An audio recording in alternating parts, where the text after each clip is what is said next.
drawing scenery with a pen has particular challenges, even more so, I think, than drawing the same scene with a pencil, because the graphite gives us an ability to create tonal areas, and that can be very useful. But when every mark we make has to be black or white, it can be more challenging to capture in our marks the full effect of a large scene. And in the word scene, we have a great sense of space, of depth, of panorama virtually. And so how do we capture a scene such as this in the Australian Blue Mountains west of Sydney? Now, one of the important things I think is in our thinking before we start to work out how we're going to make the sorts of marks we need, how we're going to capture individual components. And it's always worth spending 2 or 3 minutes for a scene such as this, if you like, dress rehearsing the sorts of marks we're going to make to capture, say, the trees closer to the front and the trees in the midground, the trees closer to the back, and so forth. What pen are we going to use? What marks are we going to use? What effect are we going to try and create? But initially, I want to capture these branches and this tree in the lower left corner, which are very close. It's fantastic to have something that's very close in a scene such as this, because that will create a depth of plane from very close to us to very much in the distance. If this tree weren't there, then the depth would start at the next closest point, which is some way away further back. So I work out where the branches are going to be, and then you can see me do a dotted outline as to approximately where that tree canopy, that lower left tree canopy, is going to be.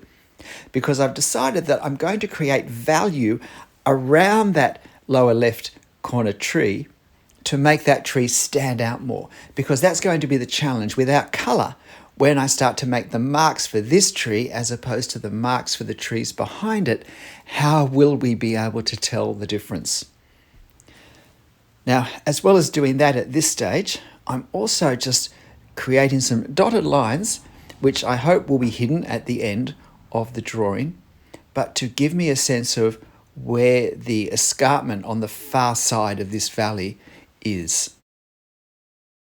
So just working at a fairly approximate placement of these things. I'm more probably positioning by looking to see how much space there is before the margins. I actually didn't do a very good job on this side, and as you can see, that right hand section of the escarpment comes too far into the picture, so I'll have to compress or leave out some of what's there before. And then I pick up a 0.1 and just do a few light details along the top to start to give me a sense of my marks. Now, I don't intend to do these furthest parts until I've done the closest parts, because I need to create my furthest marks with a lighter touch, with less detail, with thinner lines. So I can't do that until I know what my thicker, heavier lines are going to be. So the biggest challenge is going to be all these trees that we can see that are close to us in the lower section.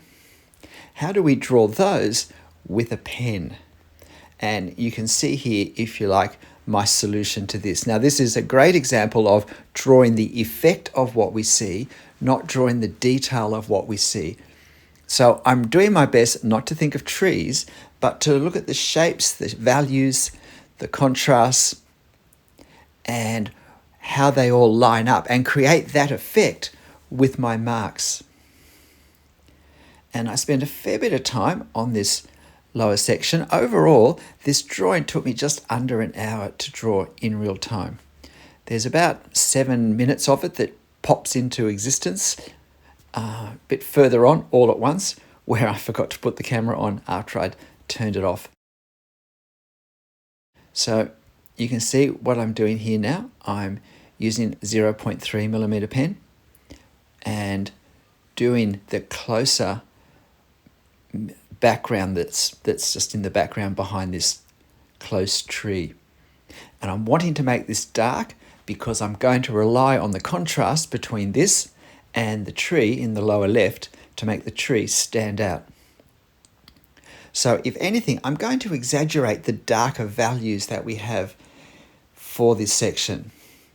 But we do have darker values there anyway, because one of the important rules of physics that helps us draw in scenes such as this is the fact that with distance, values lighten.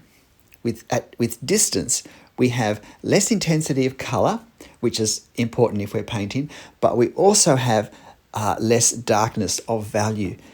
The darker areas are relatively lighter than they are in the foreground of our picture. So therefore, I can go quite dark on the foreground, and that will help bring it even closer and make it feel even closer. And then I can go lightly as we go further back.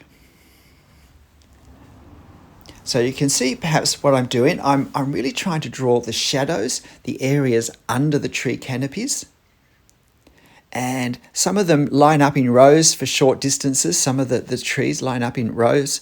But of course, they are natural, so there are no real rows there. And then other trees interrupt the rows. And that's the effect I'm trying to get.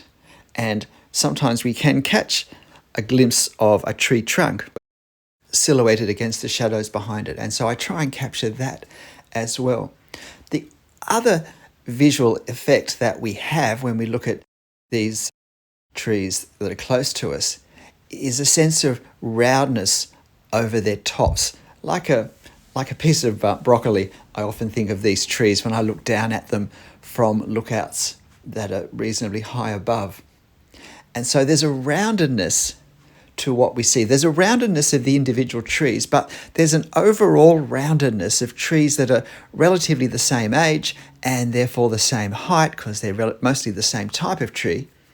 And therefore, we have a roundedness that reflects the contours of the ground underneath. And so, as well as doing hatching for some of the tops of the trees, and certainly doing hatching for the shadows, for what we can see beneath the canopies, I'm also doing some larger lines that represent the curvature of the ground that's reflected in the alignment of the tops of all the canopies. And this is the part of the drawing that I've worked out most in my head before I started.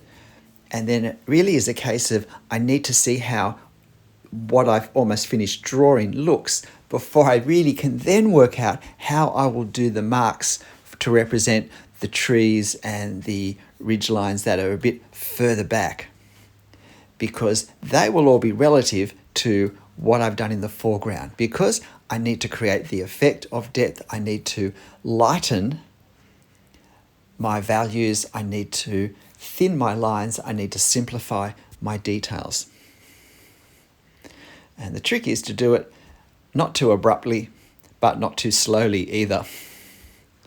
So now I'm getting quite a bit further distance away than the ones in front, and so I am trying to draw with a lighter touch, and I think I may have switched to a 0.2mm pen here, because I want the thicker lines to feel closer for the things in front.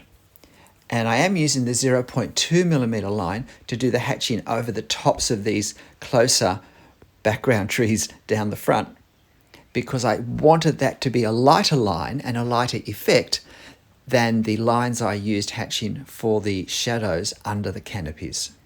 Because I'm really using these hatching lines that I'm doing now down the front for local colour, to represent the darker green of the tops of the trees.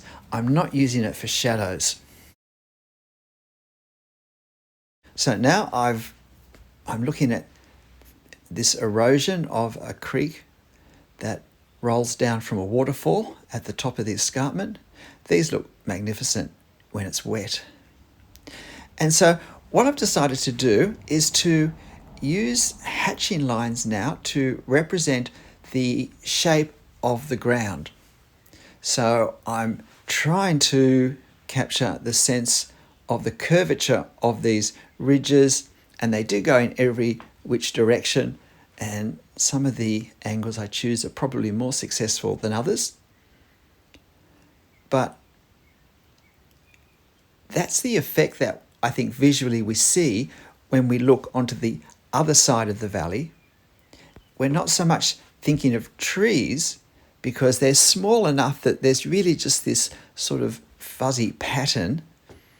But what we notice is the roundedness of the earth underneath, because that's reflected in the treetops. So that's what I'm trying to capture. I'm trying to capture the roundedness of the land underneath and the way it's been eroded, forming this wide valley with the escarpments at the top and with a creek bed running along the bottom and coming down some parts of the side where it waterfalls off the top of the escarpment.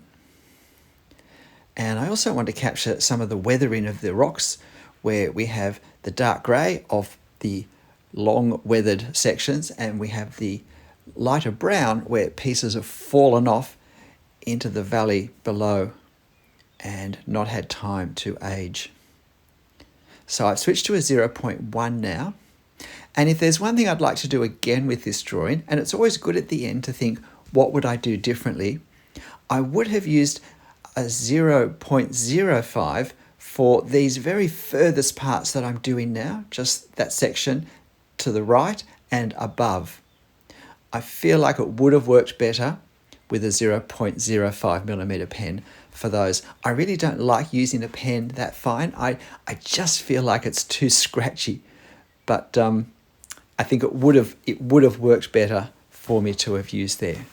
It would have just pushed that sense of distance further back. And so now I'm again trying to just reflect the roundedness.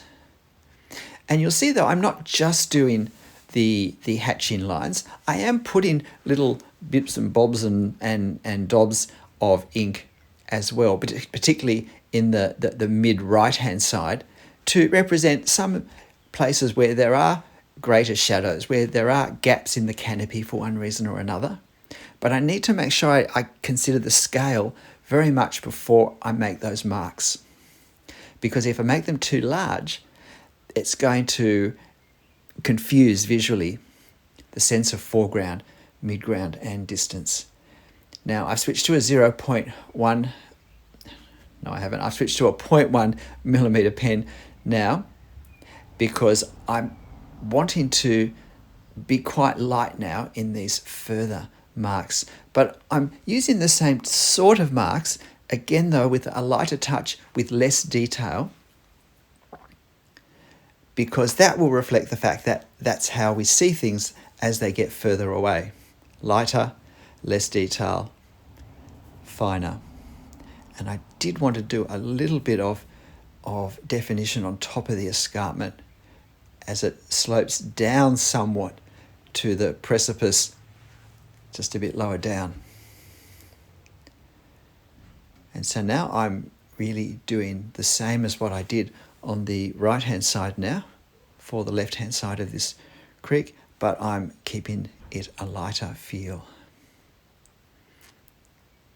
Again, if I were doing this again, I might just do a little bit more of this hatching on the right hand side with the 0.2 millimeter pen, particularly down near the bottom of the creek bed, just to give a little more variation between the left-hand side, between the right-hand side and the left-hand side of this mid-ground section.